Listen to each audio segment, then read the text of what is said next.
¿En qué momento decides voy a escribir? ¿Cómo lo recuerdas? Lo recuerdo siendo muy pequeñito.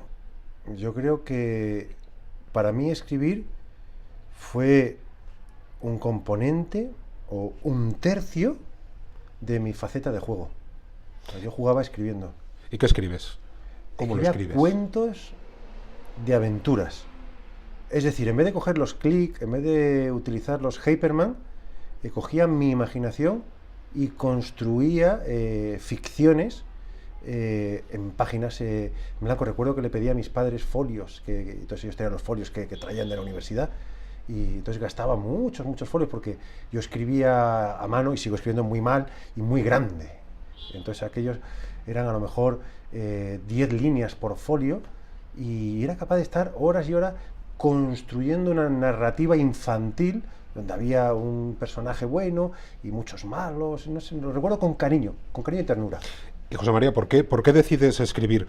¿Qué necesidad tienes que satisfacer que te lleva a escribir? Yo creo que ahora, desde la serenidad, ¿no?, viendo el mundo desde el acantilado de los 44 años, es porque hay una parte de José María Espinar que necesita evadirse. Hay un yo que me recuerda a ese gran cuadro romántico de ese hombre dando la espalda, ¿no?, y situado en lo alto de una roqueda mirando las nubes, ¿no? O sea, necesito un espacio de libertad, pero de libertad no para vivir, sino de libertad para imaginar. Y ese José María pequeñajo escribiendo esos 10 renglones por folio, la gente a tu alrededor, tus padres, tu familia, ¿qué te dicen? ¿Te has vuelto loco? ¿Qué estás haciendo? No, yo creo que mi familia, que yo provengo de una estirpe netamente académica, pues formaba parte del comportamiento estructural normal. O sea, tampoco es que hicieran algo por favorecerlo, es decir, no soy producto de una apuesta ambiciosa de mis padres, simplemente ellos, laissez faire, laissez passer. Para ellos era normal la lectura, y que el chiquillo escribía, pues fantástico.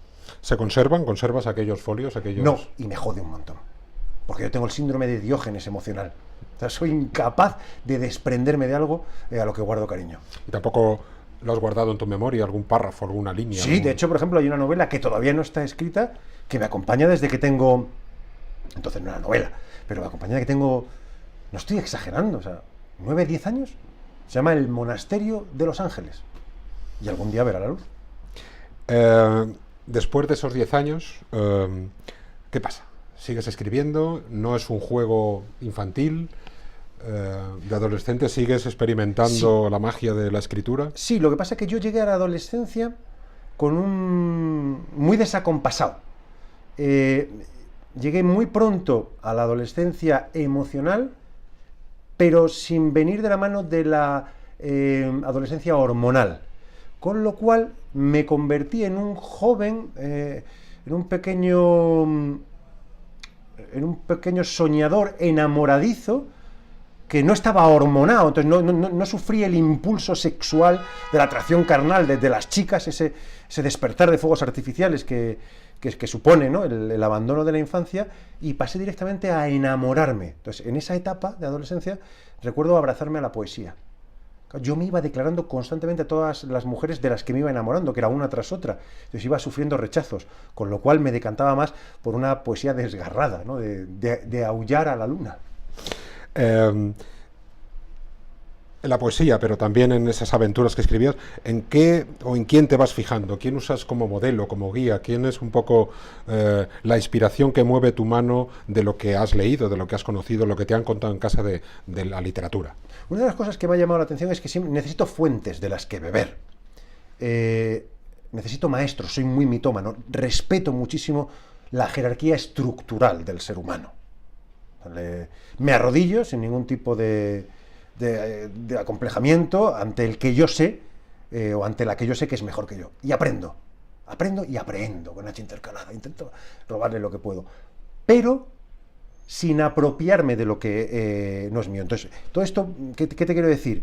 Que mis manantiales de inspiración son historias. Por ejemplo, a mí recuerdo todavía pasar una noche entera sin dormir leyendo El sabueso de los Baskerville. Aquello me impactó. Entonces, para mí, esa novela es un referente que me marca perfectamente un tipo de desarrollo literario, pero soy muy respetuoso y no copio. Tanto de las aventuras como de la poesía, ¿quiénes son tus lectores? ¿Tu familia lo lee? ¿Quiénes son tus cómplices? ¿Con quién compartes el resultado de esa creación literaria? Bueno, mira, yo puedo decir, mi familia, a su pesar. Tengo dos grandes puntales que me han leído siempre. Han sido mi madre y mi hermana María Paz. El resto, incluida mi padre, mi padre al que adoro y admiro, siempre digo que supo que yo me llamaba José María cuando yo tenía 14 años. Hasta ese momento, para mí era una figura que me provocaba un respeto tan grande que jamás me hubiese atrevido a darle una de las cosas que yo escribía. Y mi hermana María del Mar tenía la facilidad de desaparecer por arte de magia cuando yo intentaba perseguirla para que me diera su opinión. Entonces, ¿quién me leía? Mi madre y mi hermana María Paz. ¿Es ahí ya, o si no es ahí, cuándo es que decides tomártelo ya totalmente en serio lo de escribir? Ya no es un juego, ya no es el desgarro de la poesía, sino que dices, coño, voy a escribir. No, todo comenzó cuando yo, después de pasar por la Carlos III, donde inicié la carrera de Derecho, me vi absolutamente vacío. No me gustaba el derecho. No me gustaba mi vida. No me gustaba el yo. Ese yo presente, que siempre me gusta recordar que presente significa regalo. El presente es un regalo que tenemos que disfrutar. Pero a mí no me gustaba ese regalo. Tenía un componente de bastante infelicidad. Y sin embargo me di cuenta de que lo único que me llenaba, lo único que me calmaba, lo único que me enardecía, era escribir. Entonces ahí dije, hay una parte irrenunciable de ese José que no te gusta, porque José no te gusta como eres, que era la literatura. Y desde ese momento hicimos un pacto de sangre nocturno en el que jamás renunciaría el uno del otro. A partir de ese momento, como no sé si hay un proceso de aprendizaje profesional, entre comillas, de perfeccionamiento, si vas a algún tipo de academia, de escuela, no sé, ¿cómo es el convertirte, el iniciarte en el oficio de escritor? Yo no soy muy partidario, pero es una opinión personal, no tiene afán imperialista, ni mucho menos dogmático, porque soy una persona muy insegura, pero me atrevo a manifestar mi opinión, pero una opinión llena de seguridad personal, pero de humildad genérica. Yo no soy muy favorable de las academias literarias. Un escritor se hace en la cantera de la lectura. Además, un escritor tiene que depurarse a sí mismo, tiene que encontrar esa estrella insustituible que es su estilo personal.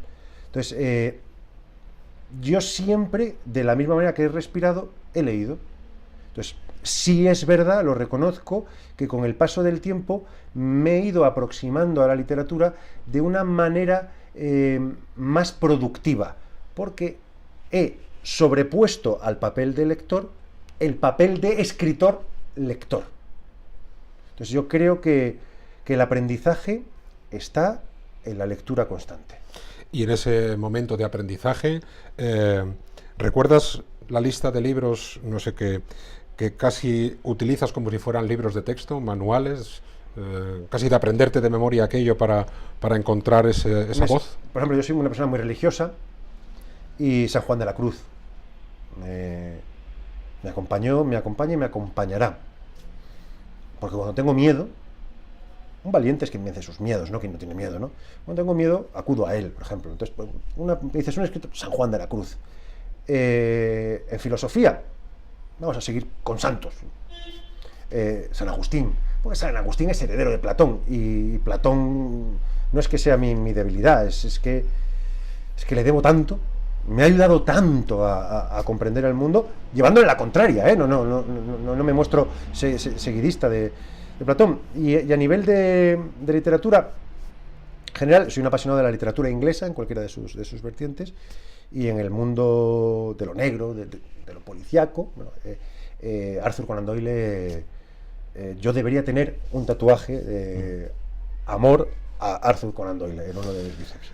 José María, en ese proceso de lectura que es un aprendizaje, donde tú estás encauzando esa vocación de poner en un papel tus sentimientos, ¿se lee diferente? ¿Ya no estabas disfrutando de la literatura porque ibas buscando la técnica más que el placer? La disfruto doblemente.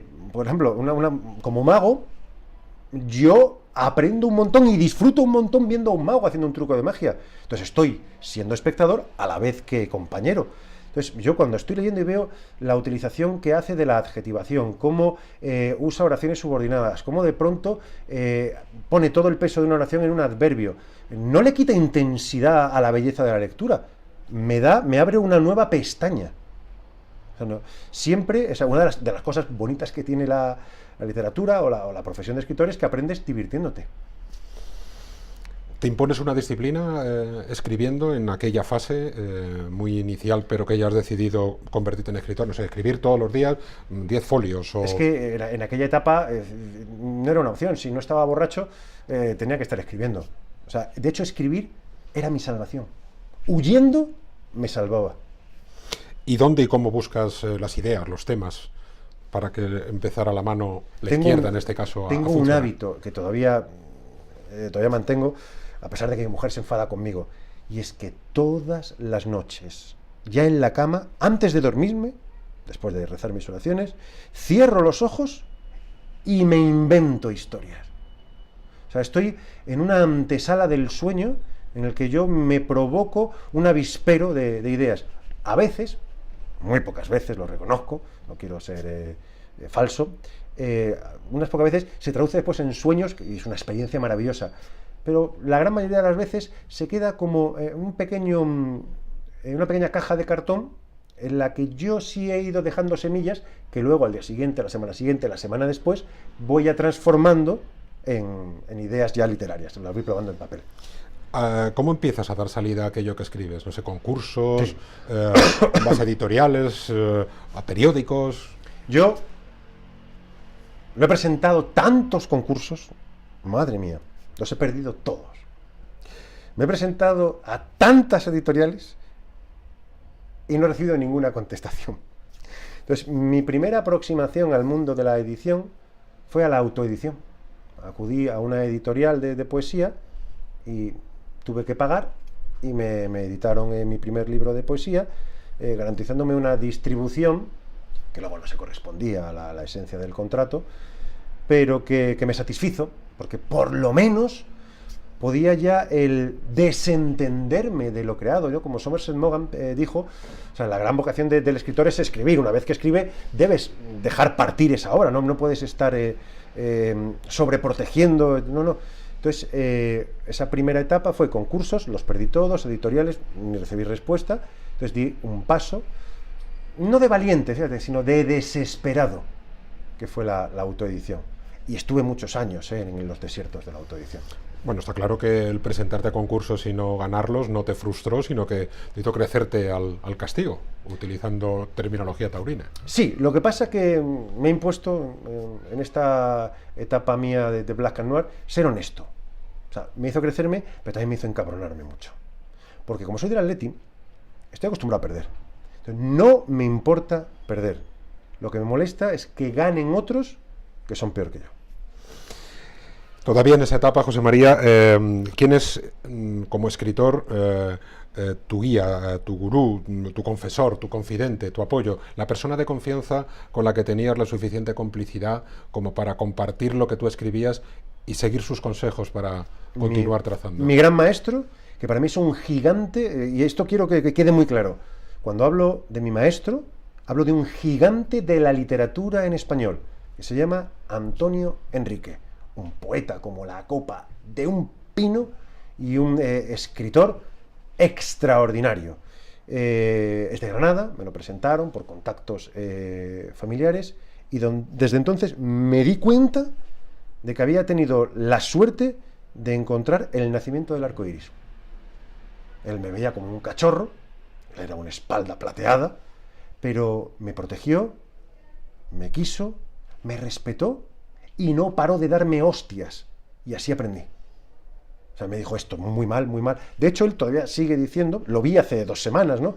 y me dijo: José María, me encanta Antonio Enrique porque habla con una extraordinaria pasión por el idioma. José María, quiero decirte que eres muy mal poeta, pero poeta hasta la médula.